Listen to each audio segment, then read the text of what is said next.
Gee, Robyn Henderson. I'm based in Wollongong, which is halfway between Sydney and Brisbane on the mid-north coast of New South Wales.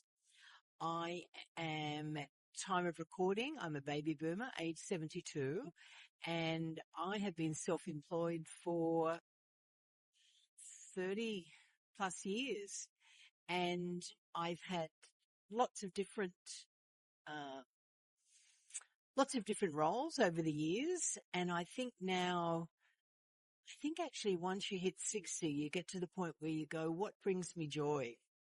And you start to create the life that you want that is joyful. Well, the connection table I found through the wonderful Joe Palmer, because I met Joe at a networking workshop I did. See, Wagga Wagga, I've got this link with Wagga Wagga, and I was trying to work out what year it was, and it was the early 2000s, I think. And we kept in touch over the years. And then I think we brainstormed one day about prior to the connection table. And then Joe went to Singapore and I thought, wow, this is this looks really good. And so I got involved in it. And what I like about it is what I have found with the people that I have met is that because we're all part of this network, you would never do the wrong thing by anyone. There's this level of loyalty that, yeah, it's beyond loyalty, actually. I think it's like trust, and you would do the right thing by the people. And I think that that's often what's missing in business today. Like anyone at the end of the day can spend a lot of money and have a groovy website and look like they're, giving away gold bars.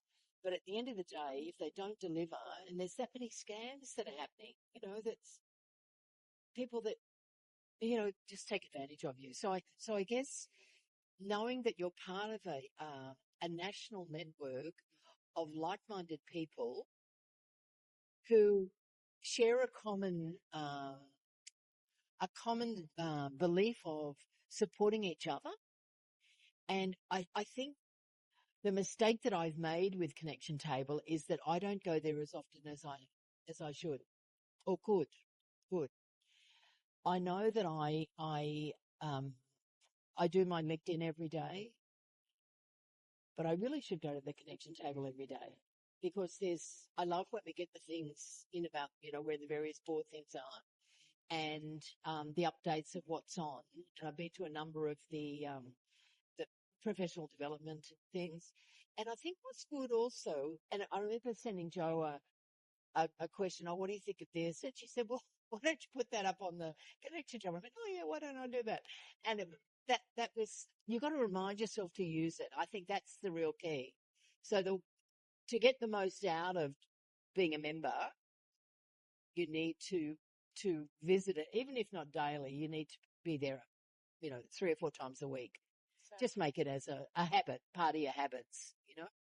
And what have been some of your favourite features on the platform? Is it the professional development? Is it the brunch with friends sessions? What are some of your favourite sections of the platform? I'm a lifelong learner. So professional development for me is part of it. I like to be able to go back, and if I've missed something, I like to go back and watch what I missed, or maybe look up something and think, oh, that looks interesting. I think there's a really good variety of topics that are put up there. And the other day, I did an article about why people need name tags. It's as simple as anything, but I'd been to 2 events that week where the host just expected people would remember people's names, and I thought, oh my God, this is not so a missed opportunity. So I wrote an article, and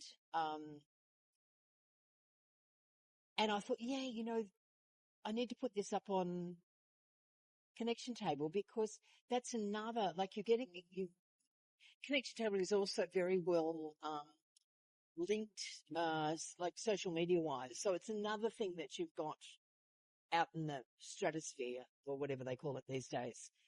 So yeah, I think if you're going to be a member, you want to be an active member. And my intention in 2026 is to be more of an active member than I have been. Love that. That's a great goal for next year. Robyn, I'd love to ask you now about what some of you think the key characteristics of great leaders are. What are some of the traits that you've seen in leaders that you really admire? I think one of the biggest things, Emma, is the buck stops here. Like if something goes wrong, you got to fix it. It's not about, I see, even today, I still see people that go, oh no, it wasn't me. It was, Fred, it was Phil, it was, Mary, it was whatever. And I think just say, okay, let's fix it. It's not about blaming. Let's fix it. It's the situation. How can we fix it? And if we can't fix it, well, what are our options? So I think being able to make decisions confidently is good. Being accountable for your action. Fantastic. And my final question, Robyn, is if you had some words of advice for a young leader in a regional or rural community who's just starting out on their journey, what would those words of advice be? I think that it's really important that you link your passions with your interests.